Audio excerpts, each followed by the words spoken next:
In 2019, after starting the season 2-4, the Tennessee Titans experienced a resurgence, finishing the season winning 7 of their final 10 games and making a trip to the AFC Championship game. And it was all due to running back Derrick Henry. I'm kidding, running backs don't matter. It was obviously mostly due to quarterback Ryan Tannehill. At least, it should be obvious that Tannehill was the focal point of the Titans' success. But we all know that common sense isn't so common anymore.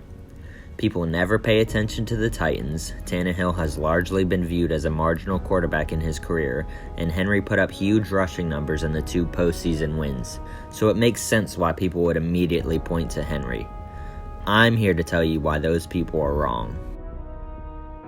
The most glaring flaw in the logic that says Tannehill was carried to the postseason by Henry's dominant play is Henry's production before Tannehill took over for Marcus Mariota. During Tennessee's 2-4 start under Mariota, Henry picked up just 416 yards on 113 attempts, good for just 3.68 yards per attempt and 69 yards per game. He had just one 100-yard game and 2 games with over 4 yards a pop. The Titans scored just 16 points per game over this stretch. In the 10 games Tannehill started, however, Tennessee put up over 30 points per game. I'm sure that Henry finally producing only when he had a legitimate threat at quarterback was just a random coincidence, right? Establishing the run is a myth. The run setting up play action is a myth. Ben Baldwin has done a ton of insightful research and has shown that there is no clear relationship between a team's rush attempts and their play action efficiency. So no, before you even go there, Derrick Henry did not open up the passing game for Ryan Tannehill. In fact, it's more likely that the opposite is true. When you win more, you run more to kill the clock. Derrick Henry is the ultimate game-stealing bell cow back. He gained 65% of his yards and 14 of his 16 touchdowns in the second half of games. Henry is a great player, but Tannehill's passing threat, coupled with the 4th best run-blocking offensive line in the league, are what made him look like a superstar. But enough about Henry, let's focus on the actual topic at hand.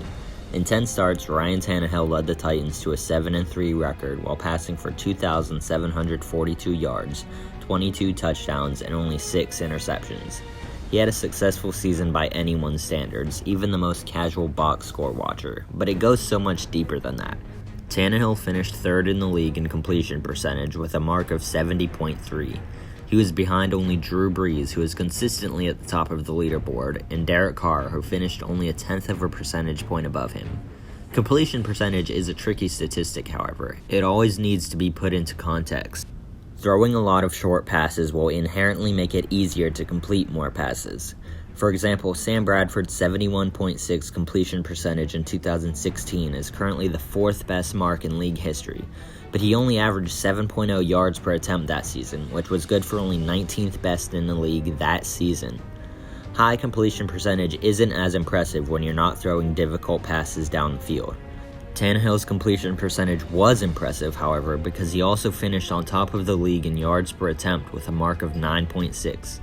That mark was a full yard above Matthew Stafford's 2nd place of 8.6. Among qualifiers, Tannehill joins Joe Montana in 1989 as the only quarterbacks to ever post a season with at least 70% completion percentage and 9 yards per attempt. His completion percentage ranks 9th all-time. His yards per attempt average is tied for the 8th best all-time.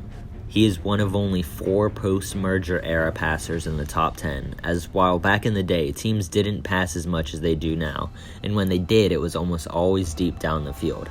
Hence why players from the 1940s and 1950s would have higher YPA marks.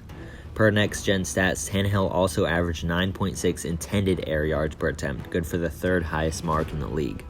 Tannehill's biggest flaw is that he takes too many sacks. Even in only 12 games and 10 starts this season, he was taken down 31 times.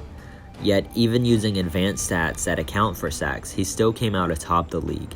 His net yards per attempt mark, which subtracts sacks taken and yards lost from sacks, was best in the league. His 7.98 mark topped Patrick Mahomes' 2nd place of 7.79. Tannehill's adjusted net yards per attempt, which is the same as net yards per attempt only now including touchdowns and interceptions, was also the best in the league at 8.52, ahead of Mahomes again at 8.38. That mark was good for the 13th best all time. While passer rating is a largely outdated measure for quarterbacks as it doesn't incorporate rushing among other things, it still has its uses. This was another mark where Tannehill was number 1 in the league. His passer rating of 117.5 ranks as the 4th best in league history, behind only Aaron Rodgers' 122.5 in his 2011 MVP season, Peyton Manning's 121.1 in his 2004 MVP season, and Nick Foles' 119.2 in his infamous 2013 season. Speaking of that Foles season, I've seen a lot of comparisons between it and Tannehill's 2019. They're only similar narrative-wise, and that's that. Foles and Tannehill both had resurgent years coming off the bench behind much maligned former stars to put up huge box score numbers and lead their teams to the playoffs. Foles' historic touchdown-to-interception ratio of 27-2 will never be forgotten.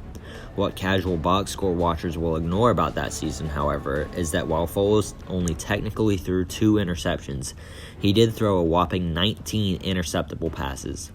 In short, he was lucky. The regression came back to hit him in 2014 as he threw 13 touchdowns and 10 picks. Not bad by any means, but nowhere close to historic. So will this happen to Tannehill? Is he just another case of a player getting lucky? While he does have the luck of being surrounded by talented skill players like A.J. Brown and Derrick Henry, he also still played well individually. According to Pro Football Focus, Tannehill had the second best rate of negatively graded throws in the league at 9.0% in 2019.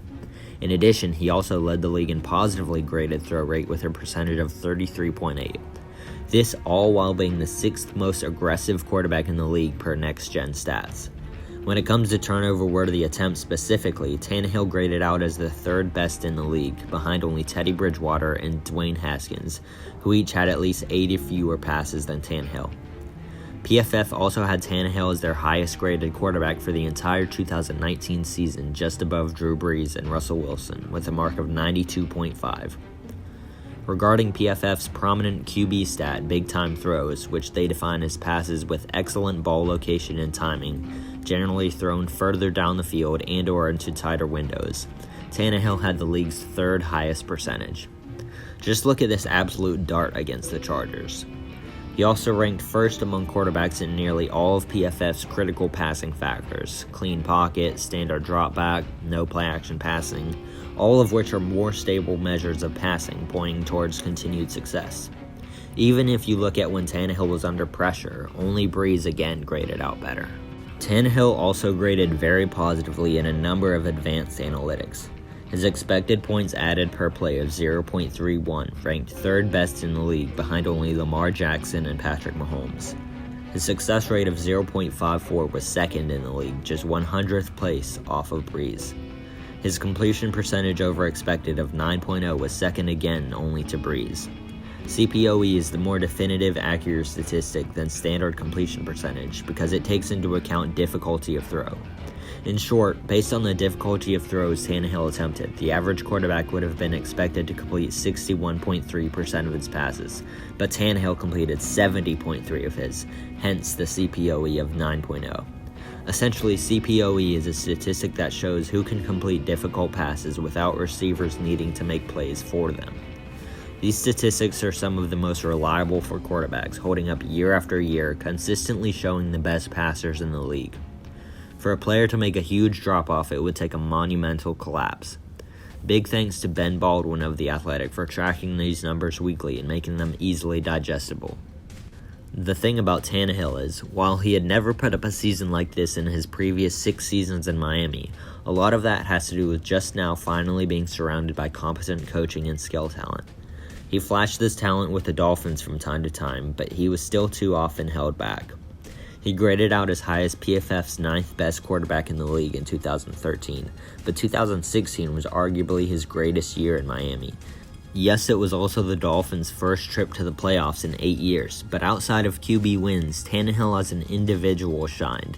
His traditional box score stats of 67.1 completion percentage, 29.95 yards, 19 touchdowns and 12 interceptions in 13 games may not look too exciting, but he also averaged 7.7 yards per attempt, good for 6th best in the league, and 6.65 net yards per attempt, 12th best in the league.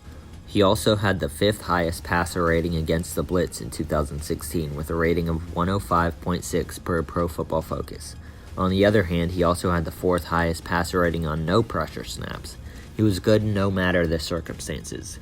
Again, he also had the 2nd highest percentage of big-time throws in the league.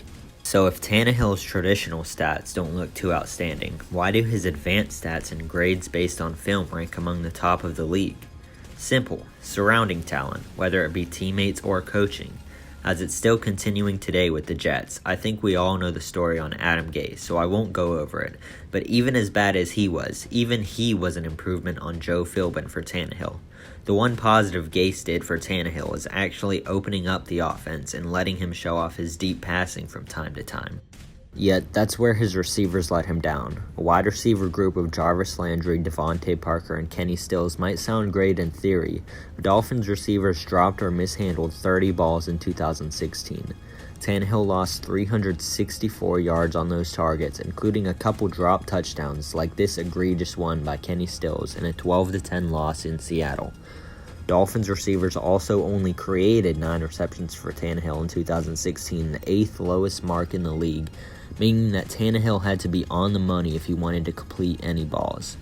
He threw the 9th fewest interceptable balls, and of his 12 interceptions, half of them were the fault of his teammates, easily tops in the league. Where Tannehill really shined, however, was his deep and intermediate passing, something that he was criticized for early in his career. According to Jonathan Kinsley's Deep Ball Project, Tannehill was accurate on 64.1% of his passes 16 or more yards down the field, good for the 4th best in the league, and on 61% of his passes 20 or more yards down the field, 2nd best in the league. This throw against the Chargers was simply absurd, exemplifying both Tannehill's remarkable downfield accuracy and poise under pressure. Tannehill was simply electric in San Diego, engineering one of his 3 fourth-quarter comebacks on the year. He got hammered while releasing this ball and still delivered it accurately 30 yards downfield to Devontae Parker. Sadly, a torn ACL in Week 14 derailed Tannehill's 2016 season, and another torn ACL the following training camp doomed his career in Miami. Tannehill never had any lasting success in Miami because one can only do everything himself for so long. This is why he and Tennessee were such a great fit for one another. With offensive coordinator Arthur Smith and the weapons at hand, the Titans already had a cohesive offensive system laid out. They just needed a quarterback that could take advantage of it. Tannehill is able to make the right reads and deliver accurate, catchable balls for his targets down the field, while Mariota refused to before. Where Mariota would sit in the pocket and take sack after sack to avoid forcing turnovers, Tannehill uses his mobility to escape pressure and still complete passes down the field to his target. The most common argument for Derrick Henry being more valuable than Tannehill to the Titans in 2019 boils down to the 2 playoff wins against the vaunted Patriots and the 1-seeded Ravens. Henry ran for 182 yards and 195 yards on over 30 carries in each of the 2 games, while Tannehill attempted just 29 passes for 160 yards across the 2 games. First of all, a sample size of 2 games is simply too small to judge anything off of, especially when all prior evidence points the other way. But silly me for expecting football fans to watch regular season Titans football. Secondly, against the Patriots, the Titans had a higher expected points total while passing the ball than rushing the ball, 3.31 to 1.98. Even with Henry gutting New England's front 7 all night, Tennessee still scored just 14 offensive points. Tannehill is also the one to get the scoring started with this dime to Anthony Ferkser in the first quarter with a defender in his face. In Baltimore, Tannehill once again started the scoring barrage.